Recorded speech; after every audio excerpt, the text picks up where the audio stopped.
Hello students, welcome back. तो आज से हम शुरू करने वाले हैं जेनेटिक्स के बारे में। तो ये हमारा जेनेटिक्स का फर्स्ट सेशन है जिसमें हम इंट्रोडक्शन के बारे में डिस्कस करेंगे, जेनेटिक्स से रिलेटेड कुछ टर्म्स के बारे में डिस्कस करेंगे, मेंडल के कुछ एक्सपेरिमेंट या फिर हम कह सकते हैं कि कुछ टर्म्स जो मेंडल ने यूज किए थे इनके बारे में हम लोग डिस्कस करने वाले हैं। तो चलिए आज का सेशन स्टार्ट करते हैं। तो इंट्रोडक्शन में हम कुछ बेसिक कंसेप्ट भी पढ़ेंगे, बहुत सारी चीजें पढ़ने वाले हैं कि जेनेटिक्स क्या होता है, हेरिडिटी, वेरिएशन, ये सारी चीजें हम लोग पढ़ने वाले हैं और कैसे गैमेट्स की फॉर्मेशन होती है और कैसे हमारे कैरेक्टर्स जो है वो कंट्रोल होते हैं। तो चलिए देखते हैं। सबसे पहले आती है heredity. Heredity is simply transfer of character from parents to offspring. यानी कि जब जब पेरेंट्स से ऑफस्प्रिंग कैरेक्टर्स का ट्रांसफर होता है सो हम उसे क्या कहते हैं, that is known as heredity. So यहाँ पे क्या होगा, पेरेंट्स से ऑफस्प्रिंग कैरेक्टर्स का ट्रांसफर होगा, that is known as offspring. लेकिन बच्चों ऐसा नहीं होता कि हम जो है एग्जैक्ट कॉपी होते हैं हमारे पेरेंट्स के। देर आर सम डिफरेंस, कुछ माइन्यूट डिफरेंस होते हैं हमारे पेरेंट्स में और हम में। So that difference is nothing but variation. ये जो बेसिक चीजें हैं इसके बारे में आप लोगों को पता है तो ज्यादा डिटेल में नहीं जाएंगे। सो जो बेसिक छोटे छोटे डिफरेंस होते हैं हम में और हमारे पेरेंट्स के बीच में, that difference are known as, उन डिफरेंस को हम कहते हैं वेरिएशन। ठीक है।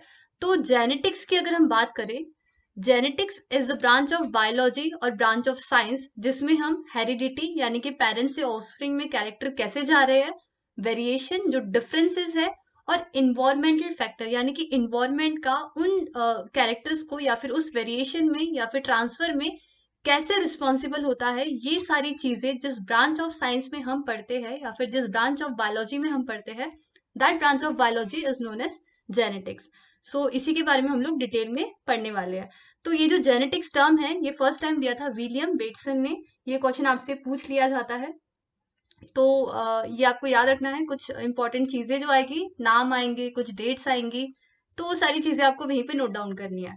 तो विलियम बेटसन जो है इन्होंने ये टर्म दिया था जेनेटिक्स। जेनेटिक्स का मतलब होता है बच्चों, जेनेटिक्स का ग्रीक वर्ड है ये, इसका मतलब होता है टू गिव बर्थ, यानी कि जन्म देना, गिव बर्थ।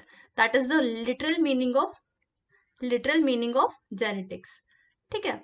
तो ये याद रखना है। जेनेटिक्स में हम किसके बारे में पढ़ते हैं, हेरिडिटी एंड वेरिएशन के बारे में पढ़ते हैं, और इन्वायरमेंटल फैक्टर कैसे रिस्पॉन्सिबल होता है हेरिडिटी एंड वेरिएशन में, इसके बारे में पढ़ते हैं।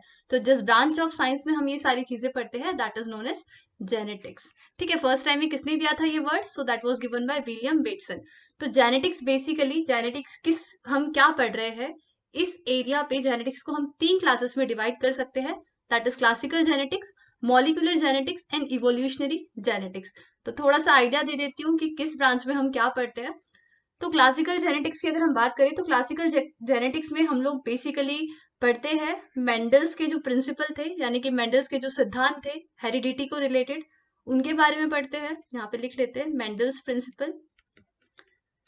प्रिंसिपल्स। सेक्स डिटर्मिनेशन यानी कि सेक्स जो है वो कैसे डिटरमाइन कर सकते हैं, सेक्स डिटर्मिनेशन,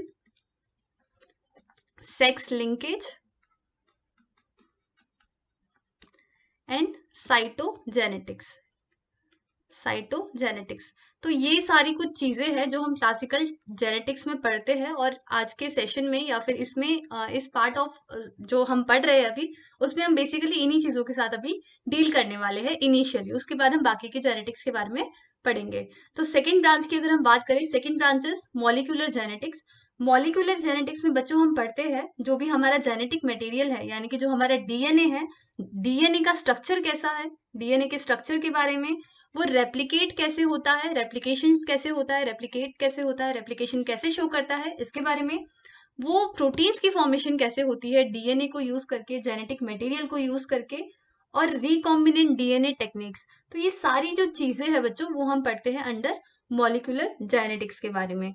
वही इवोल्यूशनरी जेनेटिक्स की बात करें तो इसमें हम बेसिकली डील करते हैं जो कि जीन फ्रीक्वेंसी में, किसी भी पॉपुलेशन की जीन फ्रीक्वेंसी में जो चेंजेस आते हैं उसके बारे में हम पढ़ते हैं इवोल्यूशनरी जेनेटिक्स। इवोल्यूशनरी जेनेटिक्स में इसके बारे में हम लोग पढ़ते हैं।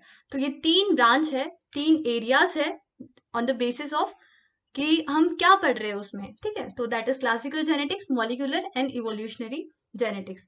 सो आई होप यहाँ तक समझ में आया होगा। तो आज हम स्टार्ट करने वाले हैं इस क्लासिकल जेनेटिक्स से। तो चलिए स्टार्ट करते हैं आज का सेशन।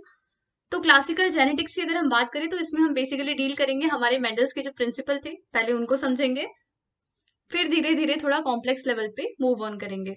तो जो हमारे ग्रिगोर जॉन मेंडल जो है, इन्हें हम कहते हैं फादर ऑफ जेनेटिक्स। ये पूछ लिया जा सकता है, इंपॉर्टेंट है, फादर ऑफ जेनेटिक्स किसे कहा जाता है? तो मेंडल का बहुत ज्यादा कंट्रीब्यूशन था जेनेटिक्स में, इसीलिए उन्हें कहा गया फादर ऑफ जेनेटिक्स। तो मेंडल्स ने क्या दिए थे? कुछ अपने लॉज दिए थे, कुछ अपने प्रिंसिपल दिए थे, प्रिंसिपल ऑफ इनहेरिटेंस। इन्हीं प्रिंसिपल्स ऑफ इनहेरिटेंस को हम कहते हैं मेंडल्स लॉ। तो principle of inheritance and Mendel's law एक ही चीज है, ठीक है। सो इनिशियली जब मेंडल ने काम किया था तो इनके काम को सपोर्ट नहीं किया गया, इनके काम को इतनी तवज्जो नहीं दी गई जब इन्होंने काम किया था। लेकिन 1900 में तीन साइंटिस्ट आए, ये तीनों ने अलग अलग, ठीक है, एक साथ आकर नहीं, इंडिपेंडेंटली रीडिस्कवर किया मेंडल्स के काम को। कौन से तीन साइंटिस्ट थे हमारे? Hugo de Vries, Carl Correns and Erich Tschermak, ठीक है। ये हमारे तीन साइंटिस्ट थे जिन्होंने मेंडल के काम को फिर से रीडिस्कवर किया, और फिर मेंडल का जो काम था उसको अप्रिशिएट किया गया, उसके बारे में फिर पूरी दुनिया को पता चला, ठीक है। एक और यहाँ पे जो चीज आती है उसके बारे में फिर पूरी दुनिया को पता चला। तो ये तीन साइंटिस्ट का भी नाम हमें याद रखना है, इन्होंने साथ में काम नहीं किया था, इन्होंने इंडिपेंडेंटली मेंडल के वर्क को रीडिस्कवर किया था, ठीक है। तो मेंडल ने कहा कि कुछ फैक्टर्स होते हैं जो कि कैरेक्टर्स को क्या करते हैं, जो कैरेक्टर्स को एक जनरेशन से दूसरे जनरेशन ट्रांसफर करते हैं। उन्होंने उस टाइम फैक्टर्स को कंसिडर किया था, यानी कि डीएनए में कुछ फैक्टर्स है जो कि रिस्पॉन्सिबल होते हैं कैरेक्टर्स को ट्रांसफर करने के लिए एक जनरेशन से दूसरी जनरेशन। फिर कुछ सालों बाद हमारे एक और साइंटिस्ट आए जिनका नाम था विलहेल्म जॉनसन, ठीक है, जिन्होंने 1909 में टर्म दिया, दैट इज जीन। यानी कि जिसको मेंडल ने फैक्टर का नाम दिया था वो एक्चुअल में क्या थे? वो एक्चुअल में थे हमारे जीन्स, ठीक है। तो जीन्स ये टर्म किसने कॉइन किया था? So that was coined by Wilhelm Johannsen in 1909। तो फैक्टर्स क्या थे? जो कि हमारे कैरेक्टर्स को कंट्रोल कर रहे थे, एक्चुअल में उन्हें हम क्या कहते हैं, अभी क्या कहते हैं, हम उन्हें जीन्स कहते हैं, लेकिन मेंडल ने क्या कहा था? उनको फैक्टर्स कहा था। तो ये डिफरेंस भी आपको याद रखना है। तो चलिए अभी मेंडल के एक्सपेरिमेंट के बारे में बात कर लेते हैं। तो मेंडल ने जो एक्सपेरिमेंट किया था वो उन्होंने किया था पाइसम सटाइवम में, जो मटर का जो प्लांट होता है उसके ऊपर किया था, जिसे हम नॉर्मली गार्डन पी कहते हैं। साइंटिफिक नेम है इसका पाइसम सटाइवम, तो ये भी याद रखना है। पाइसम सटाइवम पे उन्होंने किया था काम। क्यों किया था? रीजन पूछ सकते हैं कि वाई मेंडल ने सिर्फ गार्डन पी को ही क्यों सिलेक्ट किया, कोई और प्लांट को क्यों नहीं सिलेक्ट किया गया? तो यहाँ पे कुछ एडवांटेज थे गार्डन पी को सिलेक्ट करने के। पहला कि उसके जो भी कैरेक्टर्स थे वो वेल डिफाइंड थे एंड डिस्क्रीट कैरेक्टर थे, यानी कि हम डिफ्रेंशिएट कर सकते थे, डिस्टिंग्विश कर सकते थे टॉल एंड ड्वार्फ प्लांट के बीच में।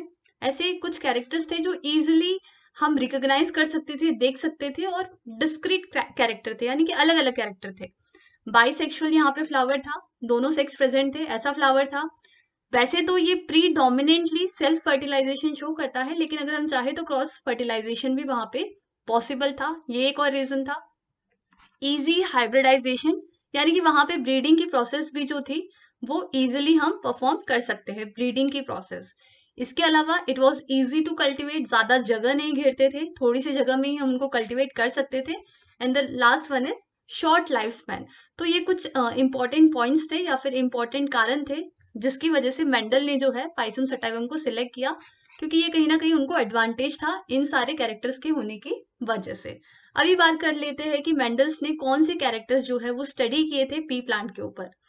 तो सबसे पहले बात करेंगे सीड शेप की। आपने देखा होगा, मटर के दाने को इमेजिन करो तो आपको सारी चीजें इजिली समझ में आएगी।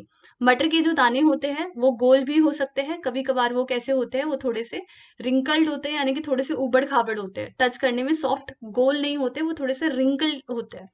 सो सीड का शेप कैसा है? राउंड है या फिर रिंकल्ड है? तो इस साइड जो हमने नाम ये लिखे है बच्चों, इस साइड जो कैरेक्टर है वो सारे डोमिनेंट है। डोमिनेंट क्या है, रेसेसिव क्या है, उसके बारे में भी मैं आपको एक्सप्लेन करने वाली हूँ, ठीक है। तो सीड जो है, मटर के जो दाने हैं वो कैसे है? राउंड है या फिर रिंकल्ड है? इसके अलावा सीड का कलर कैसा है? येलो कलर का है तो वो डोमिनेंट है, ग्रीन कलर का है तो वो रेसेसिव है। फ्लावर का कलर कैसा है? आप ये देख सकते हो, फ्लावर, यहाँ पे फ्लावर प्रेजेंट है, फ्लावर का कलर कैसा है? पर्पल है या फिर व्हाइट है। इसके अलावा फ्लावर की पोजीशन एक्साइल है या फिर टर्मिनल है। एक्साइल और टर्मिनल की पोजीशन में डिफरेंस ये होता है बच्चों टर्मिनल में अगर आप देखोगे तो ये एकदम ending point, terminal means and point. तो यहाँ पे प्लांट के एकदम एंड पॉइंट पे अगर फ्लावर प्रेजेंट है तो उसे हम कहेंगे टर्मिनल पोजीशन। वहीं अगर फ्लावर जो है कहीं बीच में प्रेजेंट है, स्टेम के बीच में, यहाँ पे आप देख सकते हो ये व्हाइट कलर के फ्लावर, अगर यहाँ पे कहीं मिडिल में प्रेजेंट है तो उसे हम कहेंगे एक्साइल पोजिशन। तो ये भी आप यहाँ से कैरेक्टर्स पता कर सकते हो। प्लांट के हाइट की बात करें तो टॉल भी हो सकता है, शॉर्ट भी हो सकता है। पॉड शेप यानी कि जो फली है, मटर की जो फली आपने देखी होगी, सिंपली हम उसको फली कहते हैं, ये यहाँ पे देख सकते हो आप। फली जो है वो इनफ्लेटेड है या कंस्ट्रिक्टेड है, यानी कि एकदम अच्छी खासी फुली हुई है, मोटी मोटी सी है, या फिर पिचकी हुई सी, सिकड़ी सी है। ठीक है, तो ये भी एक कैरेक्टर था। इसके अलावा पॉड का कलर कैसा है, यानी कि इन फली का कलर कैसा है, ग्रीन कलर का है या येलो कलर का है। तो ये कुछ कैरेक्टर्स थे, ये बेसिकली 7 कैरेक्टर्स थे जो मेंडल ने अपने स्टडी के लिए चूज किए थे। ओके, आई होप यहाँ तक क्लियर हुआ होगा। तो चलिए देखते हैं आगे, कुछ टर्मिनोलॉजी के बारे में बात कर लेते हैं जो मेंडल ने यूज की थी, जो अपने एक्सपेरिमेंट में या फिर सारी चीजों को एक्सप्लेन करने के लिए कुछ टर्म्स मेंडल ने यूज किए थे, उनके बारे में देख लेते हैं। तो पहला है कैरेक्टर। कैरेक्टर बच्चों यानी कि फीचर, ठीक है, सिंपली इसको हम कह सकते हैं फीचर, किसी भी ऑर्गेनिज्म का फीचर। तो कोई भी ऑर्गेनिज्म टॉल हो सकता है या फिर ड्वार्फ हो सकता है, यानी कि छोटा हो सकता है। ठीक है, टॉल भी हो सकता है, छोटा भी हो सकता है। तो ये क्या हो गया, किसी भी ऑर्गेनिज्म का कैरेक्टर हो गया, टॉल भी हो सकता है, ड्वार्फ भी हो सकता है। ट्रेट क्या होता है बच्चों, बहुत बार आप कंफ्यूज होते हो कैरेक्टर एंड ट्रेट के बीच में। कैरेक्टर एंड ट्रेट के बीच में डिफरेंस है। कैरेक्टर टॉल भी हो सकता है, ड्वार्फ भी हो सकता है, तो दैट इज अ कैरेक्टर। लेकिन कौन सा एक्सप्रेस हो रहा है, यानी कि जो ऑर्गेनिज्म है वो टॉल है, तो वहां पे कौन सा कैरेक्टर एक्सप्रेस हुआ है, टॉल कैरेक्टर एक्सप्रेस हुआ है। तो इस टाइम पे हम इस टॉल को कैरेक्टर ना कहकर अभी हम इसे क्या कहेंगे, ट्रेट कहेंगे। यानी कि जो एक्सप्रेशन होता है कैरेक्टर का, that is known as trait. Character tall भी हो सकता है, ड्वार्फ भी हो सकता है, लेकिन कौन सा एक्सप्रेस हो रहा है, तो टॉल एक्सप्रेस हो रहा है। So tall is a trait. Tall क्या है यहाँ पे, ट्रेट है। वहीं अगर कोई ऑर्गेनिज्म ड्वार्फ है तो उसका ट्रेट क्या कहेंगे हम, सो दैट इज ट्रेट क्या होगा उसका, ड्वार्फ ट्रेट होगा। तो आई होप यहां तक समझ में आया होगा कैरेक्टर एंड ट्रेट के बीच में डिफरेंस। वही फैक्टर्स की अगर हम बात करें तो फैक्टर्स यानी कि हमारे जीन्स, यानी कि हमारे जीन्स। तो जो हमारा डीएनए होता है, डीएनए का बच्चों सारा का सारा जो हमारा डीएनए है, ये जो हमारा डीएनए है, माफ करना ड्राइंग थोड़ी अच्छी नहीं है मेरी। तो हमारा जो डीएनए है, डीएनए जो है पूरा का पूरा डीएनए प्रोटीन की फॉर्मेशन नहीं करता है। पूरा का पूरा डीएनए प्रोटीन की फॉर्मेशन नहीं करता है। कुछ पार्ट ऑफ डीएनए हेल्प करता है प्रोटीन की फॉर्मेशन में। सपोज इतना सा पार्ट जो है हमारा, वो प्रोटीन्स की फॉर्मेशन में हेल्प कर रहा है। वो क्या कर रहा है, प्रोटीन्स की फॉर्मेशन में हेल्प कर रहा है। इतने पार्ट से सपोज हमारी बन गई कोई प्रोटीन, ये हमारी प्रोटीन बन गई। ठीक है, इतने से पार्ट से हमारी क्या बन गई, प्रोटीन। ये वाला जो पार्ट है वो किसी में हेल्प नहीं कर रहा, इतना सा पार्ट किसी में हेल्प नहीं कर रहा, इतना सा पार्ट भी किसी में हेल्प नहीं कर रहा। तो यहाँ पे ये तो वेस्ट कहेंगे हम, राइट। इतना पार्ट क्या है डीएनए का, दैट इज फंक्शनल। ये फंक्शनल पार्ट हो गया। फंक्शनल क्यों हो गया, क्योंकि इसी पार्ट से प्रोटीन की फॉर्मेशन हो रही है। तो जो फंक्शनल पार्ट होता है बच्चों डीएनए का, ये जो फंक्शनल पार्ट होता है, फंक्शनल सेगमेंट होता है डीएनए का, उसे ही हम कहते हैं जीन। ठीक है, तो इसको हम सिंपली क्या लिख सकते हैं, functional segment of DNA. Functional segment of DNA. Functional क्यों कहा हमने, क्योंकि इस पार्ट से, ऐसा पार्ट जो प्रोटीन की फॉर्मेशन में हेल्प कर रहा है, वो कैसा है, वो काम का पार्ट है, so that's why it is functional. वही ये वाला पार्ट प्रोटीन की फॉर्मेशन में हेल्प नहीं करेगा तो उसको हम जीन नहीं कह सकते। जो प्रोटीन की फॉर्मेशन में हेल्प करेगा या फिर किसी जो फंक्शनल होगा डीएनए का पार्ट, उसे हम क्या कहेंगे, उसे ही हम जीन कहेंगे। तो आई होप ये तीनों टर्मिनोलॉजी आपको समझ में आई होगी। नेक्स्ट अभी बात करते हैं बाकी की जो हमारी हमारी टर्मिनोलॉजी बची है, उनके बारे में बात कर लेते हैं। सो नेक्स्ट इज एलीन। बहुत बार बच्चे कंफ्यूज होते हैं जीन्स एंड एलील्स के बीच में। तो मैं बहुत बेसिक से आपको इसका मतलब बता देती हूँ बच्चों। तो सपोज कि यहाँ सपोज क्या है, ये हमारा डीएनए है। डीएनए के ऊपर एक जीन प्रेजेंट है, डीएनए के ऊपर एक जीन प्रेजेंट है, ठीक है, कैपिटल टी। यहाँ पे दूसरा डीएनए सेगमेंट है, यहाँ पे भी एक जीन है, दैट इज स्मॉल टी। ठीक है, तो ये जो दोनों ही जीन्स है बच्चों, ये दोनों कैपिटल टी स्मॉल टी, ये जीन्स किसके लिए है, ये हाइट के लिए है, that is tall, that is for height. ये जीन्स किसके लिए है, हाइट के लिए है, हाइट के लिए है दोनों, राइट। लेकिन यहाँ पे एक जो है, एक टॉल है, एक जो है वो ड्वार्फ है। तो हाइट के ही दोनों जीन है, लेकिन एक क्या है, एक टॉल है एंड दूसरा क्या है, दूसरा ड्वार्फ है, राइट। तो ये जो अल्टरनेट फॉर्म होती है, यानी कि अपोजिट फॉर्म होती है एक ही जीन की, alternate form of same gene is known as alleles. Alleles को कैसे लिखेंगे हम, alternate form of same gene, ठीक है, alternate form of same gene. तो जैसे अगर मैं यहाँ पे आपको पीछे एग्जांपल दिखाऊं, तो यहाँ पे क्या है, यहाँ पे क्या है, दोनों ही सीड शेप है, लेकिन एक राउंड है, एक रिंकल्ड है, तो ये क्या हो गया, ये अल्टरनेट, ये एक एलील हो गया, ये दूसरा एलील हो गया। वही सीड कलर की बात करें तो ये येलो है, ये ग्रीन है। हालांकि यहाँ पे क्या है, सीड कलर है, कैरेक्टर जीन जो है वो एक ही है, लेकिन इसी जीन के दो अल्टरनेट फॉर्म है। एक जीन क्या करेगा, एक येलो कलर प्रोवाइड करेगा, दूसरा जीन क्या करेगा, ग्रीन कलर प्रोवाइड करेगा। सो अल्टरनेट फॉर्म जो है डिफरेंट जीन्स के, उन्हें ही हम क्या कहते हैं, एलील्स कहते हैं। सो यहाँ पे एग्जाम्पल के लिए हम कैपिटल टी स्मॉल टी, तो ये क्या हो गए, ये हमारे एलील्स हो गए। तो आई होप यहाँ तक एलील्स का समझ में आया होगा। नेक्स्ट हम बात कर लेते हैं अभी वाइल्ड टाइप एलील या फिर म्यूटेंट एलील। तो वाइल्ड टाइप एलील को अगर हम सिंपल समझने की कोशिश करें, तो ऐसा टाइप का एलील जो कि ऑलमोस्ट पूरी की पूरी पॉपुलेशन में पाया जाता है, मैक्सिमम पॉपुलेशन में जो एलील पाया जाएगा, मैक्सिमम पॉपुलेशन में जो एलील पाया जाएगा, that is known as wild type allele. उसको क्या कहेंगे, वाइल्ड टाइप एलील। ये जो है ये नॉर्मल फंक्शनिंग परफॉर्म करेगा, राइट अमाउंट में जो भी प्रोटीन्स चाहिए बॉडी में, जो भी सिंथेसिस होनी चाहिए बॉडी में, उन सब की सिंथेसिस करेगा और नॉर्मल फंक्शन करेगा, ठीक है। फंक्शनिंग कैसी होगी, नॉर्मल फंक्शनिंग होगी। वहीं अगर म्यूटेंट एलील की बात करें, तो अगर 1% या फिर उससे भी कम पॉपुलेशन में अगर कोई एलील पाया जाता है, किसी भी पॉपुलेशन में सिर्फ अगर 1% कंसंट्रेशन में अगर वो एलील पाया जाता है, और वो किसकी वजह से पाया जा रहा है, म्यूटेशन की वजह से। और वो किसकी वजह से पाया जा रहा है, बिकॉज ऑफ म्यूटेशन। म्यूटेशन की वजह से अगर वो पॉपुलेशन में प्रेजेंट हुआ है, एग्जिस्ट हुआ है, आया है, तो ऐसे एलील को हम क्या कहेंगे, म्यूटेंट एलील। ये जो एलील होगा ये 1% पॉपुलेशन से भी कम पॉपुलेशन में पाया जाएगा, यानी कि उसी ऑर्गेनिज्म की जो पॉपुलेशन है, टोटल पॉपुलेशन, उसमें से 1% में से भी कम में पाया जाया होगा। और ये किसकी वजह से आया है, तो म्यूटेशन की वजह से आया है। तो ऐसे एलील को हम कहते हैं म्यूटेंट एलील। वही डोमिनेंट एंड रिसेसिव को समझे, तो डोमिनेंट यानी कि ऐसा एलील जो क्या करेगा, मास्क और हाइड करता है किसको, एक्सप्रेशन दूसरे एलील के। ऐसा एलील जो कि दूसरे एलील के एक्सप्रेशन को मास्क कर देगा या फिर छुपा देगा। मास्क करना यानी कि उसके ऊपर जाके ऐसे उसको हाइड ही कर देना, ठीक है। तो ऐसा एलील जो मास्क कर देता है या फिर हाइड कर देता है किसी और एलील के एक्सप्रेशन को, किसी और एलील के एक्सप्रेशन को। सो ऐसे एलील को हम क्या कहते हैं, डोमिनेंट एलील कहते हैं। इसको हम हमेशा कैपिटल लेटर में ही इसको हम हमेशा लिखेंगे, ठीक है। वहीं ऐसा एलील जिसके एक्सप्रेशन को हाइड किया जा रहा है, छुपाया जा रहा है बाय डोमिनेंट एलील, उसको हम क्या कहते हैं, रेसेसिव एलील, ठीक है। जैसे अगर यहाँ पे एग्जांपल के साथ समझे, तो कैपिटल टी क्या है, कैपिटल टी डोमिनेंट एलील है, स्मॉल टी क्या है, रेसेसिव एलील है। तो अगर कैपिटल टी और स्मॉल टी साथ में भी रहे, तो भी यहाँ पे एक्सप्रेस कौन होगा, टॉल। प्लांट कैसा होगा, टॉल होगा, यानी कि कैपिटल टी खुद को एक्सप्रेस करेगा। तो यहाँ पे स्मॉल टी प्रेजेंट है, लेकिन उसका जो एक्सप्रेशन है, उसका जो एक्सप्रेशन है वो हाइड कर दिया गया है by the presence of this allele, ठीक है। तो इसे हम क्या कहते हैं, रेसेसिव एलील।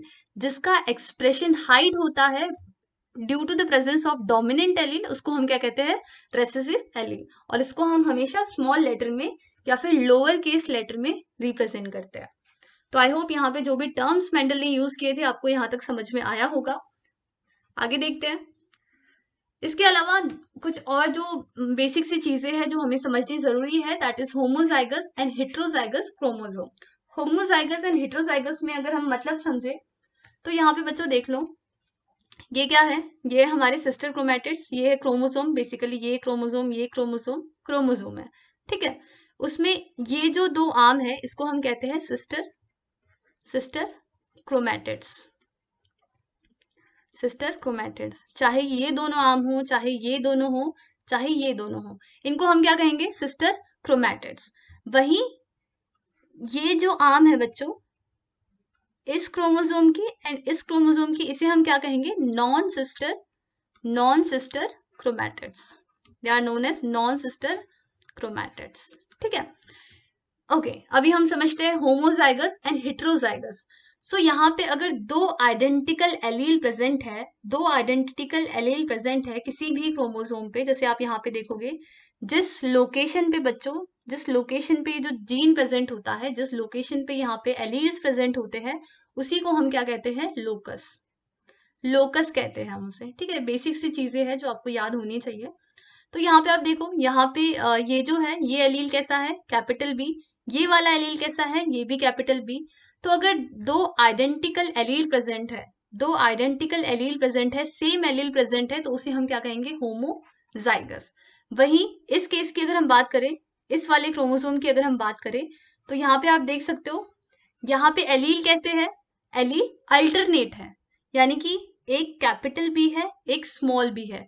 तो ये वाला जो क्रोमोसोम होगा इसे हम क्या कहेंगे, हेटेरोजाइगस। हेटेरोजाइगस। तो सपोज ये वाला जो एलील है, ये वाला जो जीन है, जो बी जीन है, सपोज अगर ये रिस्पॉन्सिबल है हेयर टाइप के लिए, हेयर टाइप के लिए, ठीक है, तो स्मॉल बी भी किसके लिए रिस्पॉन्सिबल होगा, हेयर टाइप के लिए। लेकिन यहाँ पे आप देख सकते हो ये जो है डोमिनेंट है, अगर दो आइडेंटिकल एलील प्रेजेंट है तो उसे हम कहेंगे होमोजाइगस। वहीं अगर दोनों एलील अलग अलग टाइप के हैं, यानी कि जीन्स तो एक ही होंगे, लेकिन यहाँ पे एक हेयर टाइप क्या होगा, कर्ली होगा, एक हेयर टाइप क्या होगा, स्ट्रेट टाइप होगा। तो अगर ऐसे प्रेजेंट है, यानी कि कैपिटल बी स्मॉल बी इस फॉर्म में प्रेजेंट है, तो हम इसे क्या कहेंगे, हेटेरोजाइगस। सो आई होप यहाँ तक क्लियर हुआ होगा होमोजाइगस एंड हेटेरोजाइगस में। ठीक है, तो यहाँ पे ये क्या है, this is homozygous and this is heterozygous. एक और चीज जो यहाँ पे समझने की जरूरत है कि फिजिकल अपीयरेंस को, फिजिकल अपीयरेंस को और जेनेटिक कंस्टिट्यूशन को हमेशा हमें क्या करना पड़ेगा, डिस्टिंग्विश करना पड़ेगा, क्योंकि फिजिकल अपीयरेंस और जेनेटिक कंस्टिट्यूशन ये दोनों चीजें अलग अलग हो सकती है। एग्जाम्पल के साथ समझाती हूँ, physical appearance and genetic constitution. Constitution example के साथ अगर हम समझे तो यहाँ पे जैसे टॉल का एग्जाम्पल ले, तो यहाँ पे कैपिटल टी जो है रिस्पॉन्सिबल होगा टॉल हाइट के लिए, वहीं पे कैपिटल टी स्मॉल टी भी रिस्पॉन्सिबल होगा टॉल हाइट के लिए। तो physical appearance and genetic constitution को अगर हमें डिस्टिंग्विश करना है, बताना है कि दोनों अलग अलग है, तो यहाँ पे दो टाइप के जो टर्म्स है हम यूज करते हैं, दैट इज दो टर्म्स हम यूज करते हैं जेनेटिक्स में, that is genotype and phenotype.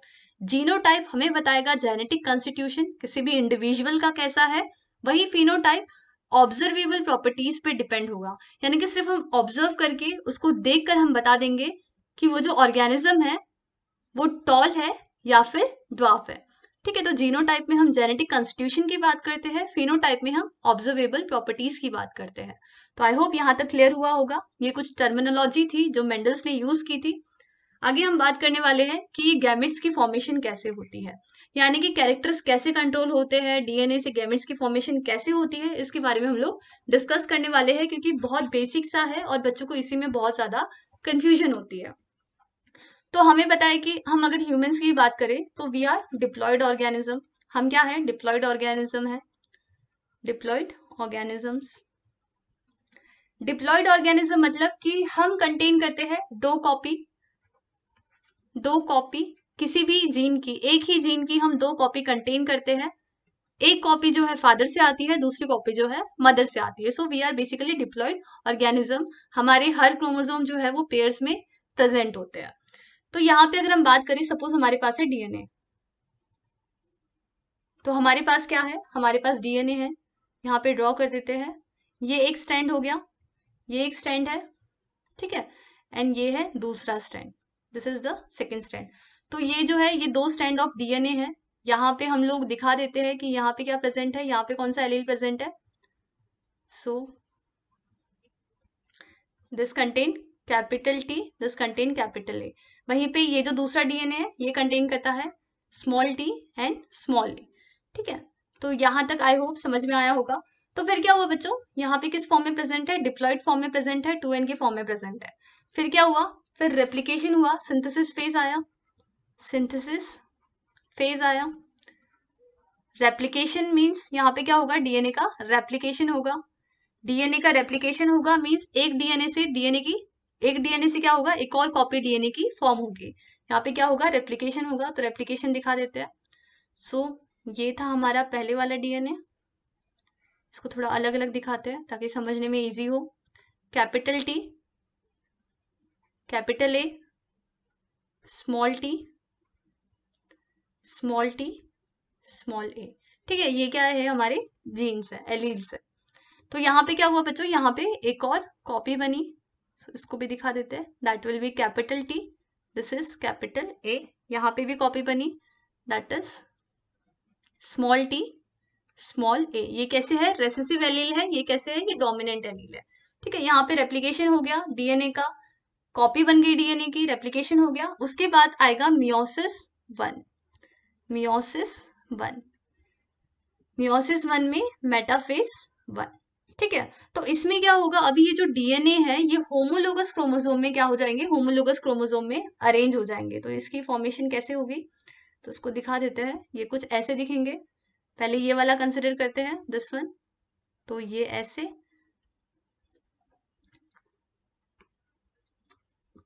And ये ऐसे।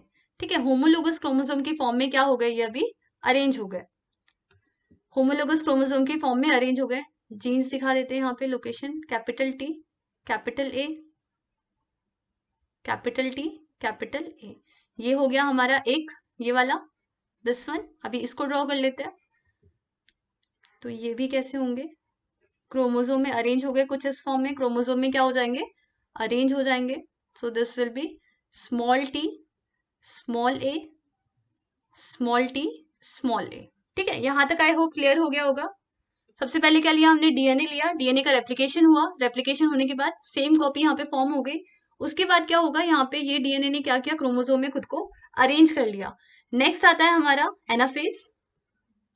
एनाफेज वन, एनाफेज वन में क्या होगा बच्चों, ये क्रोमोसोम सेपरेट हो जाएंगे। ये क्रोमोसोम एक दूसरे से सेपरेट हो जाएंगे और खुद को सेल में अरेंज कर लेंगे। तो यहाँ पे दिखा देते हैं। ये है सेल हमारा, ये दो सेल हो गए। यहाँ पे क्या करेंगे, क्रोमोसोम सेपरेट हो जाएंगे। इसको दिखा देते हैं। यहाँ पे क्रोमोसोम ने क्या किया, क्रोमोसोम सेपरेट हो गए।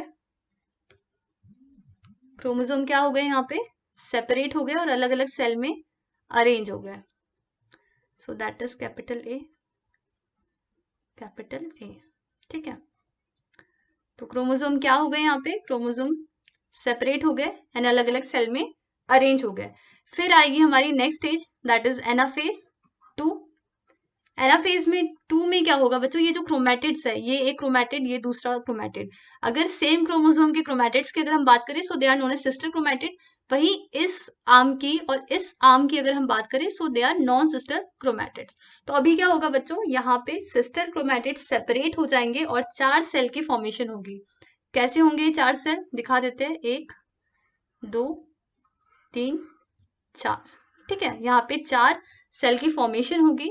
कैसे दिखेंगे ये चारों, so this is capital T, capital A, this is small T, small A, next one is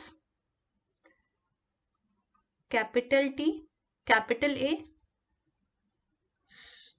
small T, small ए।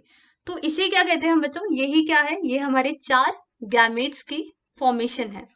इन्हीं सेल्स को हम क्या कहते हैं, गैमेट्स कहते हैं। और यहाँ पे कितनी गैमेट्स की फॉर्मेशन हो रही है, तो चार गैमेट्स की फॉर्मेशन हो रही है। और ये चार गैमेट कैसे है बच्चों, हैप्लॉइड है। ये चार गैमेट कैसे है, ये चारों गैमेट हैप्लॉइड है। तो यहाँ से डीएनए से हमने यहाँ पे गैमेट्स की फॉर्मेशन कर ली है। अभी जैसे जैसे ये गैमेट्स फ्यूज करेंगे आपस में, जिस हिसाब से ये गैमेट्स फ्यूज करेंगे, वैसे ही हमारा जो ऑफस्प्रिंग होगा वो कैरेक्टर्स कैरी करेगा, ट्रेड्स को कैरी करेगा। तो आई होप आज के सेशन में हमने जो कुछ भी पढ़ा है वो आपको क्लियर हुआ होगा। नेक्स्ट सेशन में और भी ज्यादा डिटेल में हम लोग इन सब चीजों के बारे में स्टडी करेंगे। तो अगर सेशन पसंद आते हैं तो लाइक, शेयर और सब्सक्राइब जरूर करें। Thank you students for watching.